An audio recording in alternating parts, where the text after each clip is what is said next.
Hi to everybody. So today we are going with the last lecture on conversion of muscle to meat. Today we'll be talking about the natural tenderization of meat.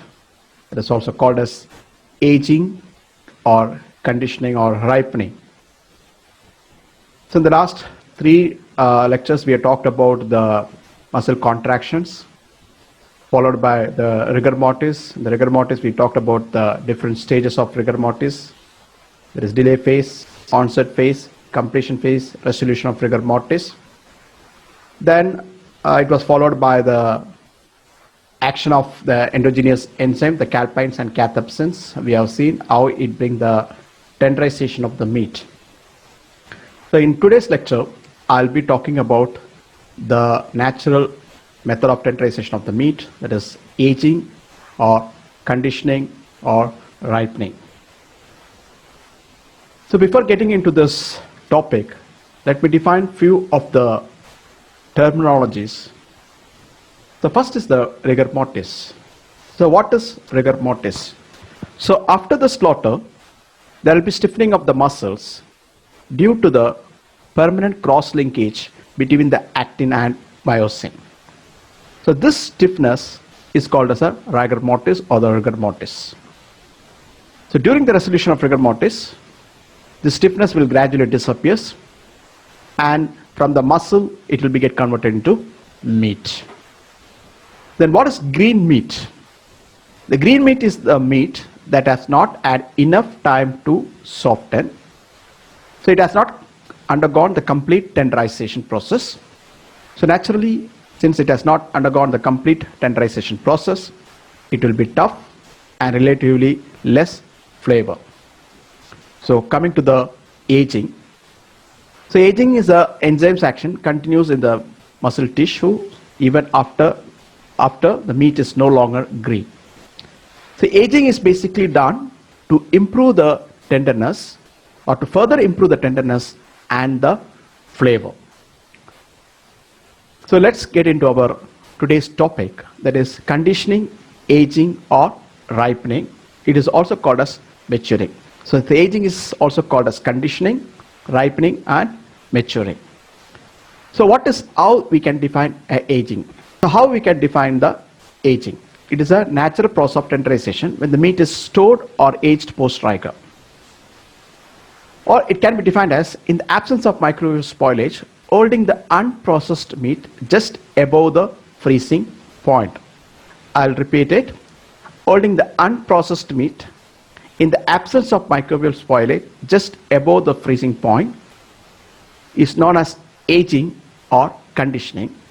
And the main objectives of aging or conditioning is to improve the tenderness, to improve the flavor, to improve the juiciness and to improve the protein extractability. So why we say it is just above the freezing point? The aging will take place only in the chilling temperature or the higher temperature.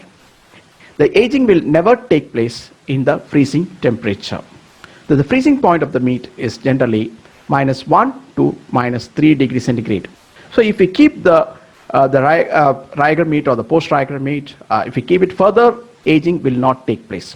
So if we want to do the further tenderization or further aging, we have to keep above the freezing point, because the enzymes that is involved in the aging will be active only above the freezing point of the meat.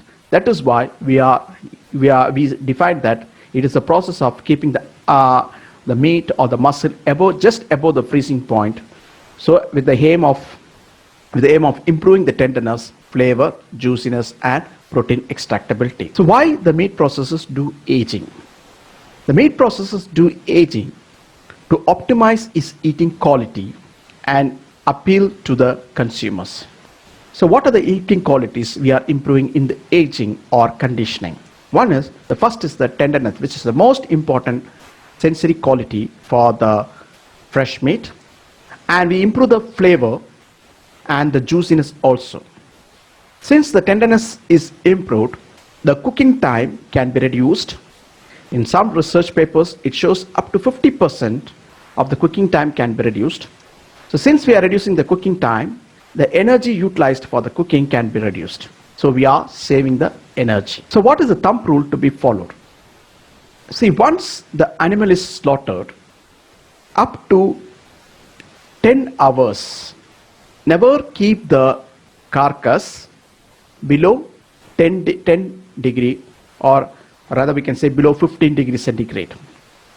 That is one thumb rule we have to follow, especially in the case of beef and lamb. That is, once we slaughter the cattle or the sheep or the goat, up to 10 hours, you never keep or never expose that carcass to less than 10 degrees centigrade. And the case of pork, up to 5 hours, never express the carcass, the pig carcass, to less than 10 degree centigrade. Why? The reason is that if you expose the Rager meat or the pre-Rager meat to less than 10 degrees centigrade, it will lead to a condition called as cold shortening, which we'll be discussing in the coming lectures.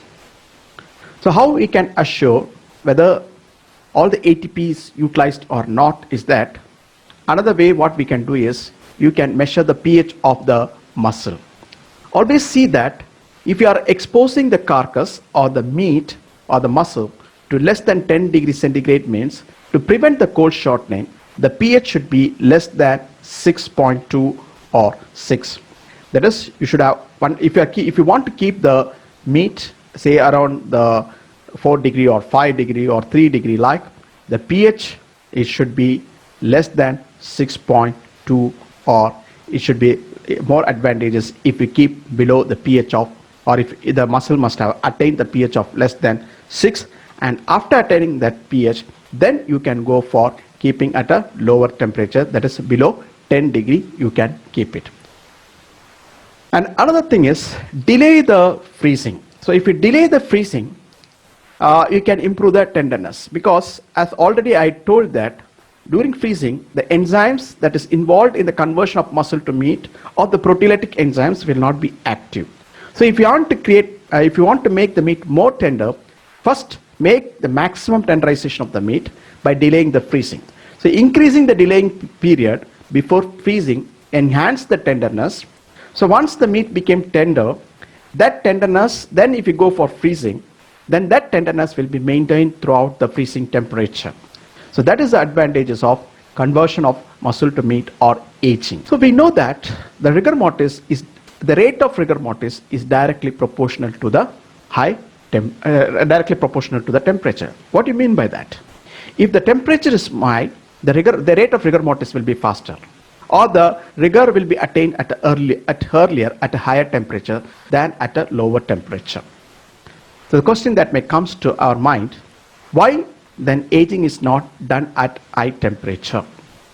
The reason is that if you do the aging at high temperature, it will be more favorable for the microbes to multiply. You know that higher the temperature, say around 30 or 35 or 38 degrees centigrade, it will be more favorable for the microbes to multiply.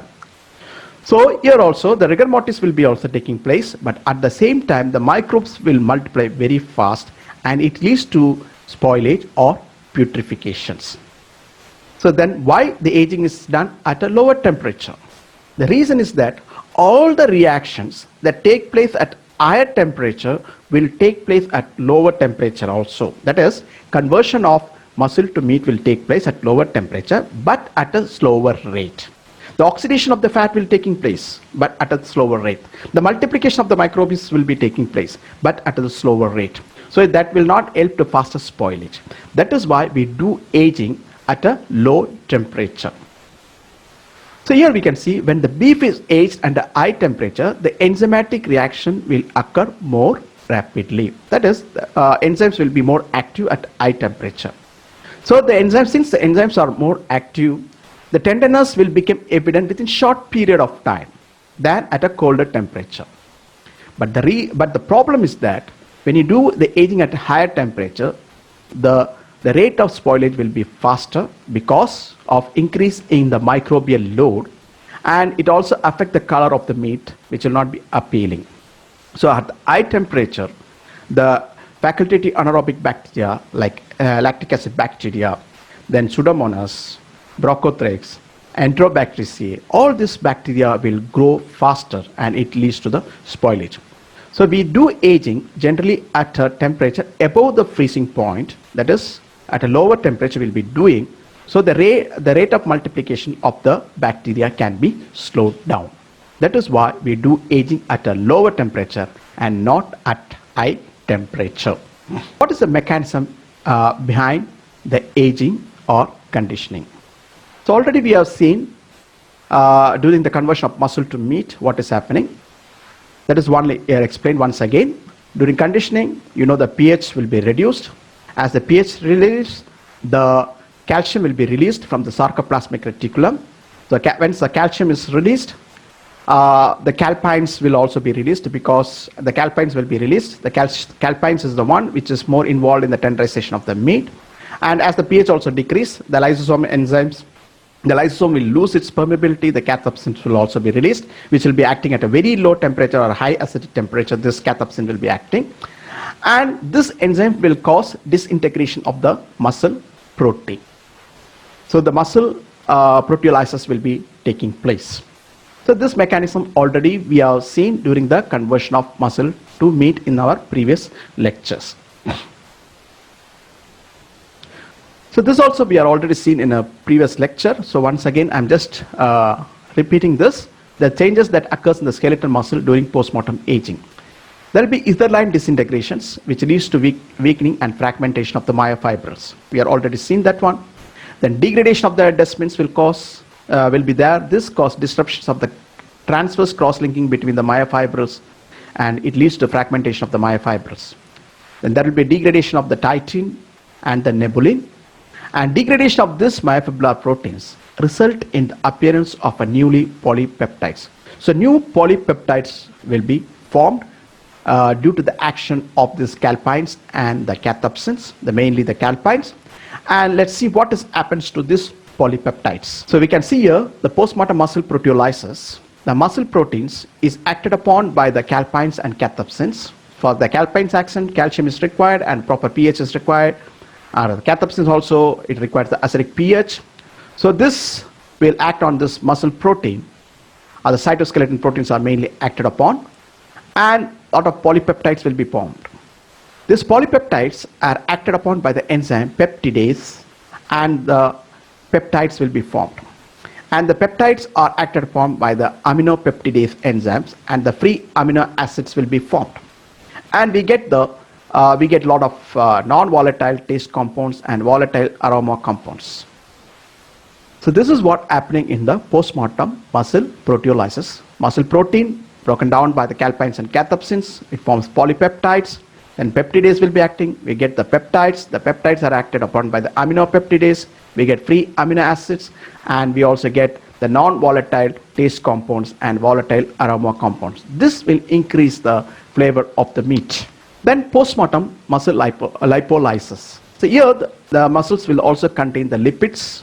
So these lipids occurs in two forms. One is triglycerides and the phospholipids.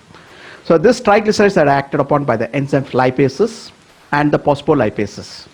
So because of this enzymes actions, we get free fatty acids.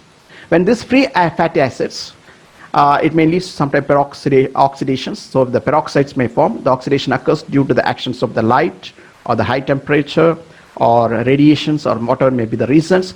The oxidation can take place. And the free fatty acids also reacts with certain peptides and amino acids, and it forms the volatile aroma compounds.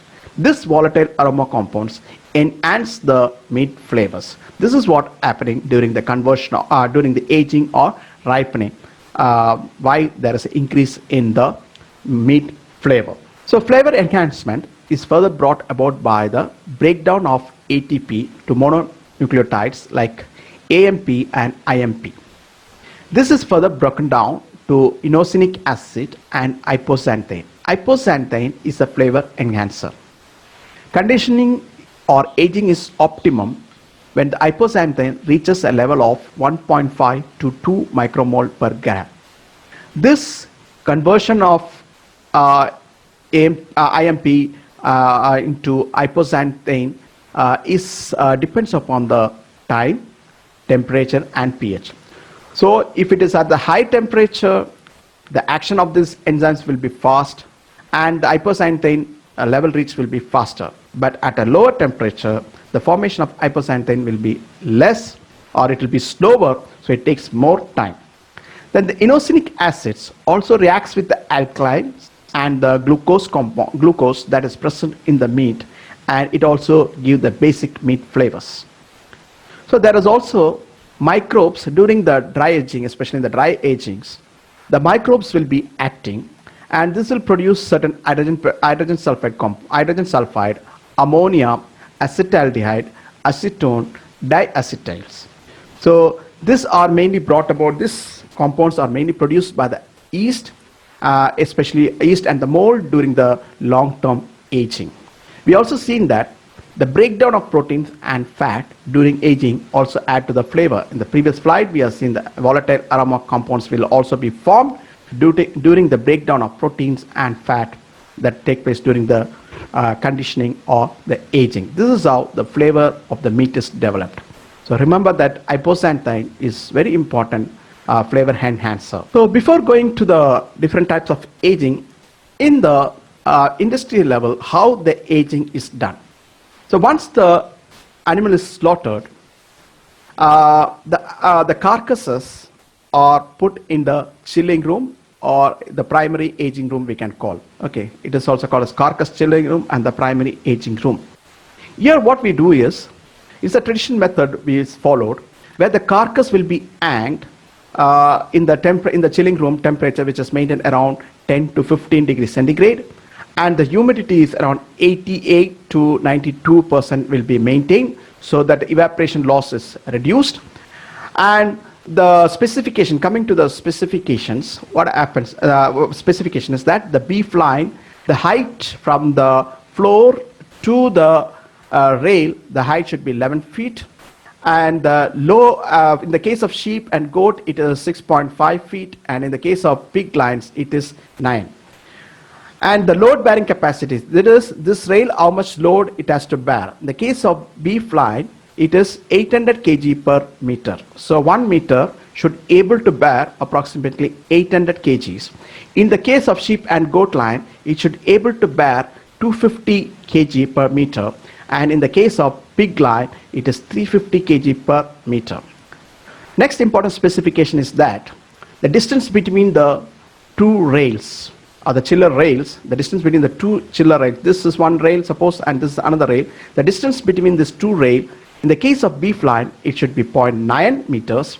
In the case of sheep and goat, it should be 0.5. And in the case of pig line, it is 0.7 meters.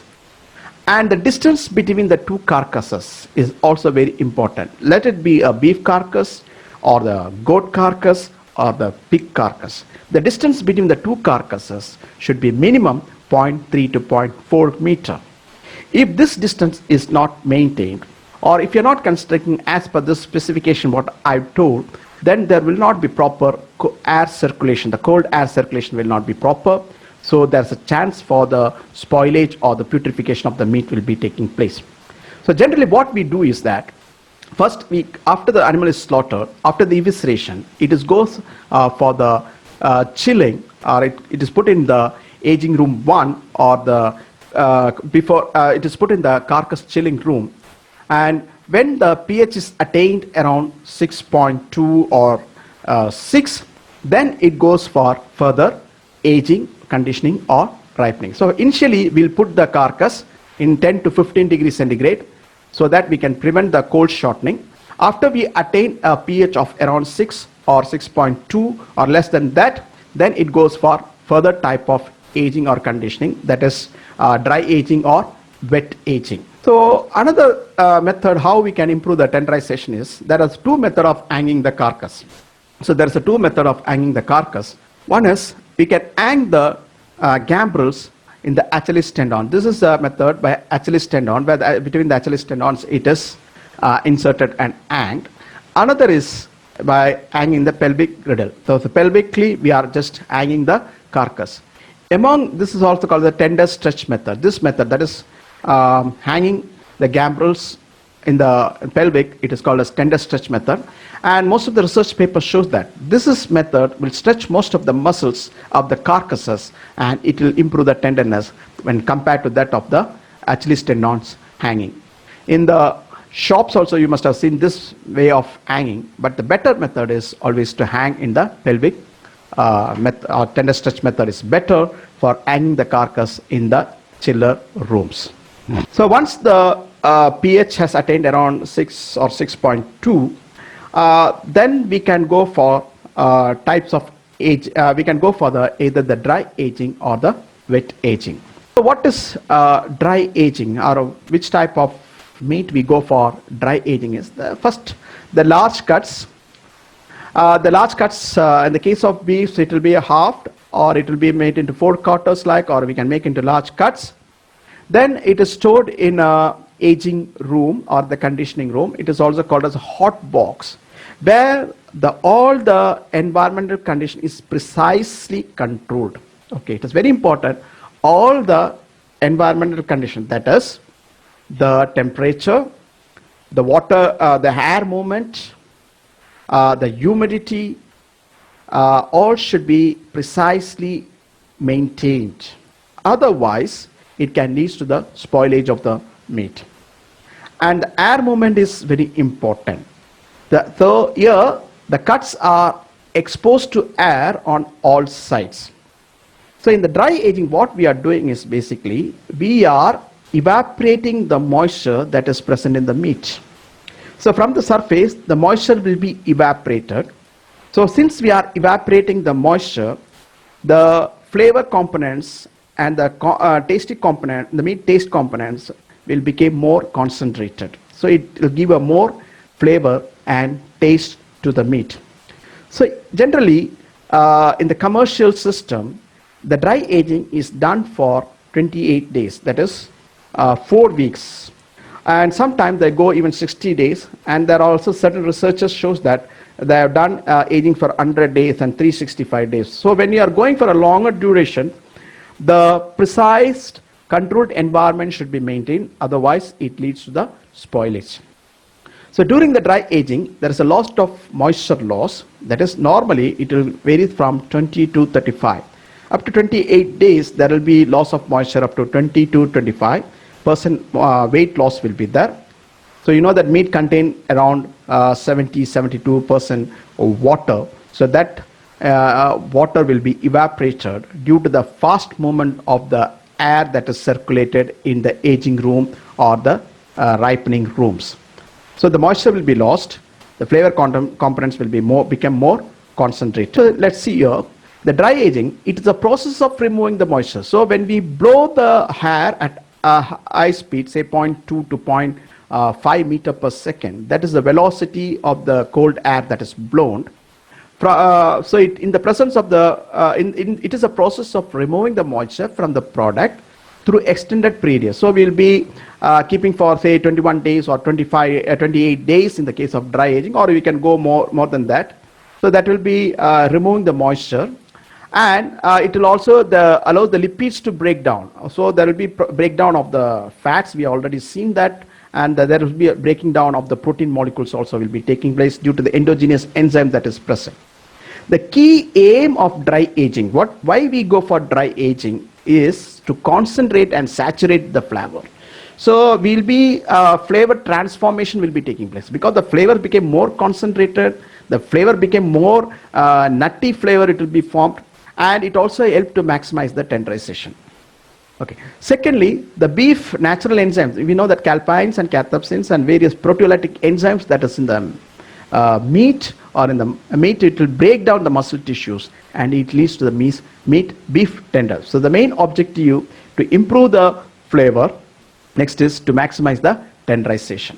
The process of dry aging will favor certain molds to grow on the surface. So the conditions in the hot box or in the aging room will favor certain molds to grow.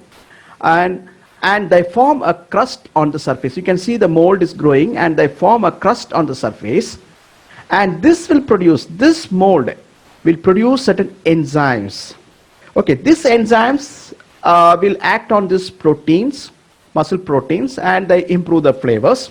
And these enzymes produced by this mold will also act on certain connective tissues like collagen.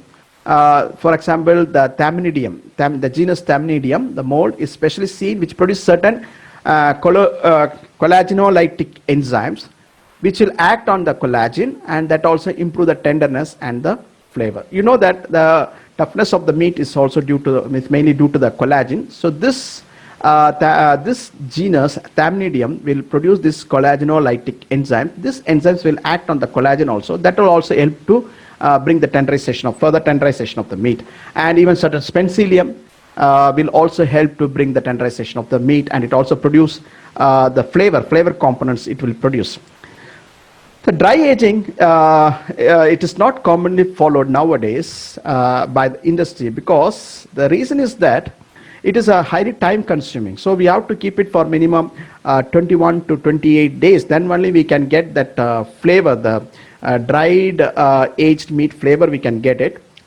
And the loss is more because of the evaporation of the moisture. The loss is more. So around 25 to 30% moisture loss will be there. So the weight loss will be there. So that is the why the industry system. So it will also affect the throughput. Okay, because they have to hold it for a long time. So it will also affect the throughput. That is why the industries are not now going with dry aging, but some industries are, as a delicious product, they are still doing the dry aging. So coming to the dry aging storage conditions, what are the conditions that is required or optimum to do the dry aging is that, one is that temperature. The temperature that is used should be 0.5 to 1 degree centigrade if you are doing the aging for 4 or more weeks. The temperature should in the hot box or in the aging room or in the conditioning room should be maintained 0.5 to 1 degree centigrade. If you are doing the aging for less than 4 weeks, then you can do the aging at a temperature between 2 or 3 degrees centigrade. Next is the relative humidity. The relative humidity we have to maintain is 75 to 85 or 80, we can maintain it, the relative humidity. Next is the air velocity. That's what I told, the air velocity. The air velocity should be 0.2 to 0.5 meter per second. The movement of the cold air that we are blowing in this aging room or the conditioning room, the velocity should be 0.2 to 0.5 meter per second. And this room should be the cleanest room, because we are keeping for a long durations in this room. If the microbial load is more in this room, what happens? It can lead to the spoilage of the meat, because we are blowing the cold air.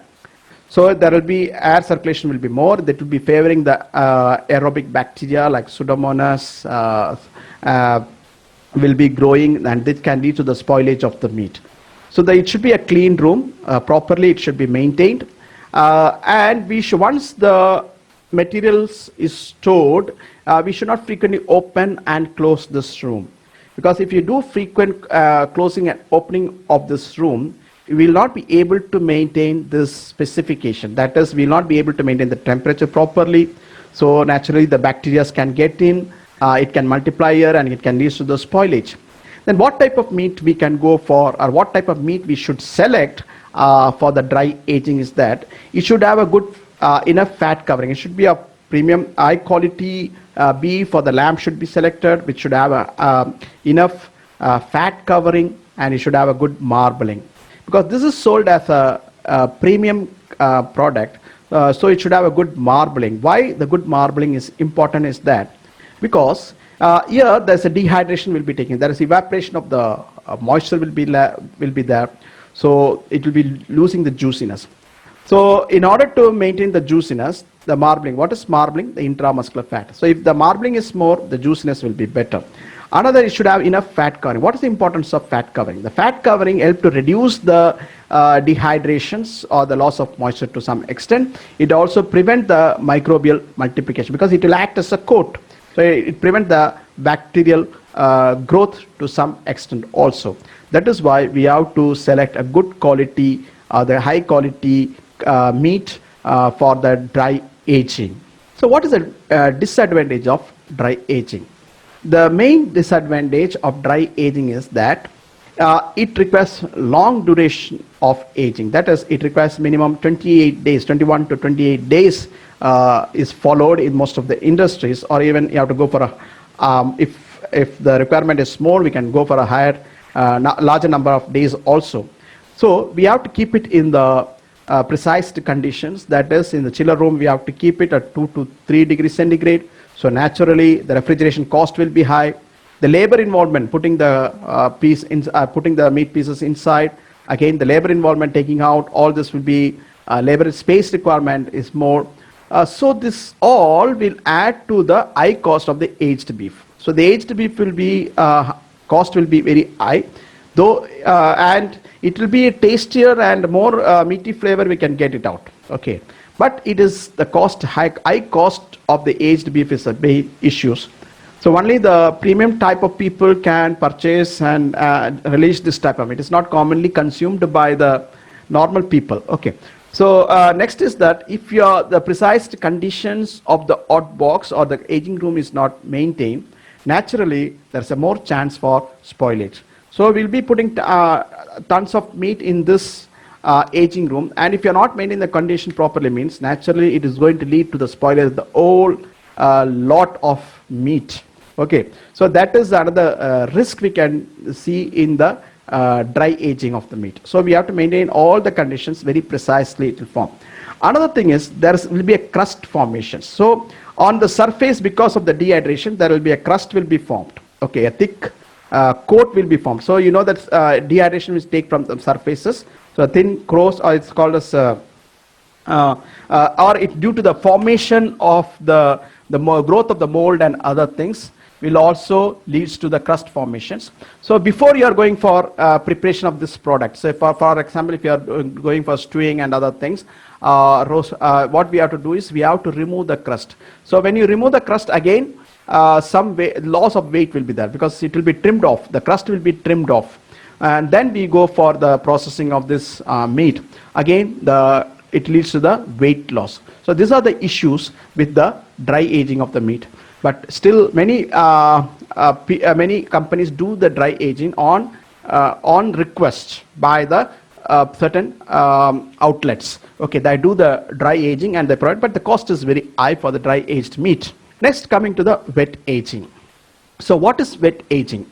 Here the wholesale, let's see the step. The wholesale meat carcass is taken and it is fabricated into the cuts. So the ribeye or whatever the cuts that you want to make it, you cut it out, and it is put in the vacuum package, or the laminated vacuum package. We'll put it, which will be acting as a barrier. So it will contain it will not allow the moisture to come out from the meat or to the outside, and it will not allow the oxygen to get in. So we put the meat in that, and it goes for the counter tight packaging. So this is string wrap vacuum packaging will be done. So we put the meat inside the cover. This special type of covers we'll wear. It's also sometimes we use the cryovac packaging. We'll do it, and it forms the skin tight or the string wrap vacuum packaging will be done, and we keep it in the aging room for 1 to 2 weeks under controlled conditions. So what are the controlled conditions? We have to maintain the humidity of 80 to 85. Then the air movement should be properly maintained. So we'll be doing all that precise condition that is required for the hot dry aging with same conditions is also. Only difference is we put it in the vacuum pack so that the microbes will not grow here. The chance of spoilage will be reduced here. Okay, and there is no crust formations. So the yield will be more, and the time required for processing is less only. We'll do it for 1 to 2 weeks. The only issue that here comes is we will not able to get the flavor that is similar to that we get in the dry aged beef.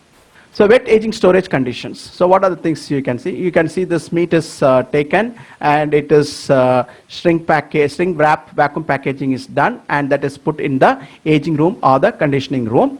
And the main thing that we have to see is in this room there should not be any mold growth, should not be there. Okay, confirmation testing should be done for any mold present, except Thamnidium can grow. Thamnidium can be seen.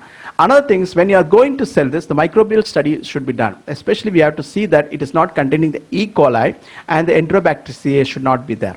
And this type of meat should be always stored below 5 degrees centigrade. So let's see what's the difference between the dry aging and wet aging. So here the dry aging and wet aging both are done in the same temperature, that is 1 to 3 degrees centigrade. Here also we can see 1 to 3 degrees. Here the humidity is almost same, 75 to 80. Here the humidity is 80 to 85. Here the period of aging is lengthy. Here we will be doing, the industries mainly they do for 21 to 28 days or even longer they will go. But here then the wet aging will be doing for 7 to 14 days or 7 to 10 days we will be doing the wet aging. Here the meat will develop a rich flavor. As I told you, because of the evaporation of the moisture from the meat, the flavor components will be more concentrated, more saturated, and the taste is also more concentrated, and it gives a roasted nutty flavor similar to that of the blue cheese flavor. Okay. Here we don't get that much intensive flavor as we get in the dry aging. Here it will be somewhat slightly metallic, lack of the same depth of flavor, and sometimes we get somewhat a sour taste will be there. Here there is a formation, the crust formation will be there. The surface drying take place, so it leads to the crust formation. No crust formation. The loss of moisture during cooking is less. Okay, here the loss of moisture during cooking is less. Here the loss of moisture during cooking is more. But the loss of moisture during the aging, here it will be more in the dry aging. Here the loss of moisture during the wet aging is less because it is kept in the vacuum packaging, which will not allow the moisture to lose during the aging processes. Here the yield will be less. Here the yield will be more, because there's a loss of moisture and we have to trim off the crust formed so before cooking of that product. So here the yield will be less, here the yield will be more. So let's see what is done, difference between the dry aged versus wet aged. So once the animal is slaughtered, after the animal is slaughtered, we put it in the chilling room or the aging room, which is maintained around 10 to 15 degrees centigrade, and we reduce the pH to around 6 or 6.2. Then it will be fabricated, then the carcass will be fabricated. The prime and large cuts of beef are placed in the hot box. In the further chilling or aging room, we maintain the precise condition as I explained in the previous slides. So, and the further tenderization and the flavor developments will be taking place. So it will be as the moisture evaporates from the muscle, a greater concentration of beef flavor, that is roasted nutty flavor, will be developed, and the taste will be more prominent or more intensive. The beef taste will be more intensive. This is then the beef natural enzyme, that is the proteolytic enzyme that is present in the meat, the enzyme that is produced by the mold will also bring the tenderization and improvement of the flavor. Then what is happening in the wet aging, what we do? So as after the slaughter, we go for chilling room or the aging room will be there, where the pH will be reduced to. Then it goes for the hot box or the further conditioning or aging room, it will be kept. The beef is placed in the vacuum and the cuts are put in the vacuum sealed bags, so as to prevent the loss of moisture from the meat and prevent the entry of atmosphere or the oxygen from outside to prevent the oxidations. And the aging will be done for 7 to 14 days, or normally we do for 7 to 10 days it will be done, or 14 days will be done. Then here the beef ages its own flavor. Here there is no much flavor development will not take place as we see in the dry aging, making a more intense sour taste. Sour notes we can see here. The wet aging takes place less time, so that's what I told. It takes only 7 to 14 days. Here we go normally in the industry will follow for 28 days or even more days they will go. There is no moisture loss. So this is the basic difference between the dry aging and the wet aging of meat. So why the beef and lamb is aged and not the veal or the pork? So normally aging is done in the case of beef, lamb, or the goat, we do the aging, not in the case of veal or the pork. The reason is that these animals are slaughtered generally at a higher later age, say 18 months in the case of beef cattle, or 1 year, 1.5 years like. So naturally this will be more tough, and it will have fat will be there.